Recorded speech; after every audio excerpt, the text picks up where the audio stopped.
नमस्कार दोस्तों अगर मैं आपसे पूछूं कि आप अपना पैसा कहाँ पर रखते हैं या कहाँ सेव करके रखते हैं तो आप में से 99% लोगों का यही जवाब होगा कि आप अपना पैसा बैंक में ही जमा करके रखते हैं। ऑब्वियसली आजकल हर कोई अपना पैसा बैंक में ही जमा करके रखता है क्योंकि वहाँ पर हमारा पैसा सेफ रहता है और साथ ही साथ हमें थोड़ा बहुत इंटरेस्ट भी मिलता रहता है। लेकिन अगर आपसे पूछा जाए कि आपका पैसा जिस बैंक में जमा है अगर वो बैंक ही डूब जाए तो क्या होगा, क्या आपका जो पैसा बैंक में जमा है वो आपको वापस मिलेगा या नहीं, और अगर पैसा वापस मिलेगा भी तो कितना मिलेगा।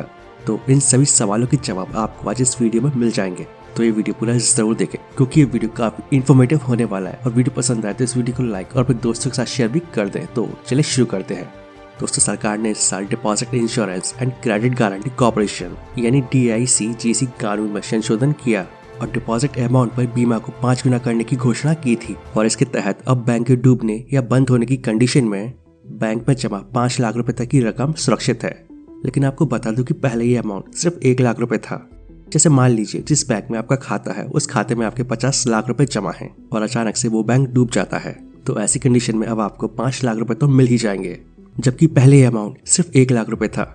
यानी आपके खाते में चाहे 50 लाख रुपए हो या फिर 1 करोड़ रुपए, बैंक के डूबने या बंद होने की स्थिति में कस्टमर को 90 दिन के अंदर मैक्सिमम 5 लाख रुपए मिल जाएंगे और इसमें आपका प्रिंसिपल अमाउंट और इंटरेस्ट दोनों ही शामिल हैं। और ऐसे अगर आपके बैंक अकाउंट में 5 लाख रुपए से कम जमा है तो फिर चाहे वो जितना भी अमाउंट हो वो आपको मिल जाएगा। जैसे अगर आपके बैंक खाते में 4.5 लाख रुपए जमा है तो आपको पूरे 4.5 लाख रुपए वापस मिल जाएंगे।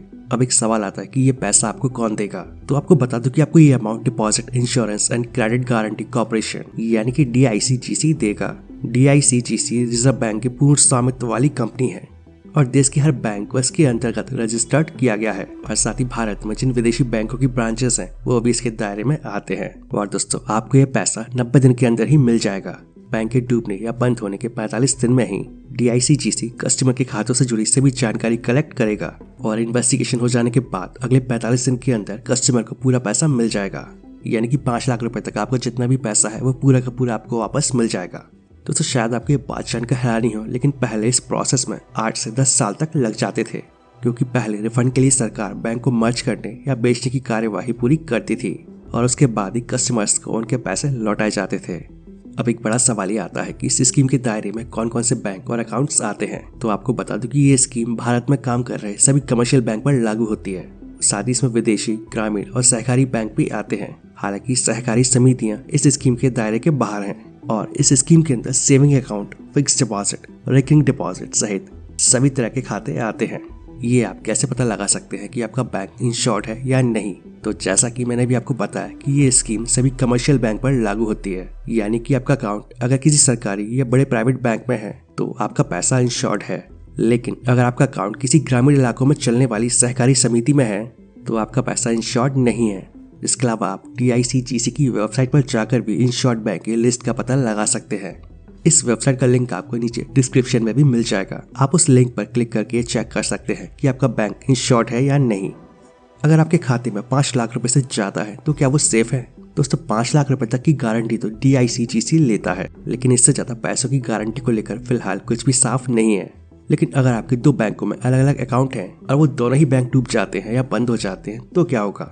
तो अगर आपके पैसे 2 अलग अलग बैंकों में जमा हैं और वो दोनों के दोनों ही बैंक डूब जाते हैं या बंद हो जाते हैं तो आपको दोनों ही अकाउंट पर गारंटी मिलेगी। यानी दोनों बैंकों में 5-5 लाख रुपए तक की रकम सेफ है।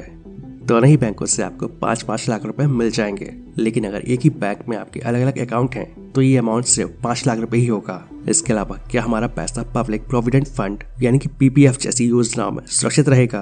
तो आपको बता दो कि PPF और केंद्र सरकार की योजनाओं में किया गया आपका इन्वेस्टमेंट एकदम सुरक्षित रहेगा क्योंकि केंद्र सरकार यानी कि सेंट्रल गवर्नमेंट की स्कीम होती है और इसी वजह से इनकी गारंटी भी सेंट्रल गवर्नमेंट की होती है।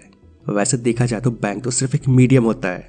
बैंक के डूबने या बंद होने का इन सभी योजनाओं के इन्वेस्टमेंट पर कोई असर नहीं पड़ेगा, यानी कि आपका पैसा यहाँ पूरी तरह से सुरक्षित है। तो दोस्तों आप सभी को बैंक से जुड़ी ये सारी जानकारी काफी पसंद आई होगी। तो अगर आपको ये जानकारी काम की लगती है तो इस वीडियो को लाइक करें और ज्यादा से ज्यादा इस वीडियो को शेयर करें जिससे कि बाकी लोग भी अपना पैसा इंश्योर्ड बैंकों में ही जमा करें। तो दोस्तों आज के लिए बस इतना ही। मिलते हैं नेक्स्ट वीडियो में। जय हिंद, जय भारत, वंदे मातरम।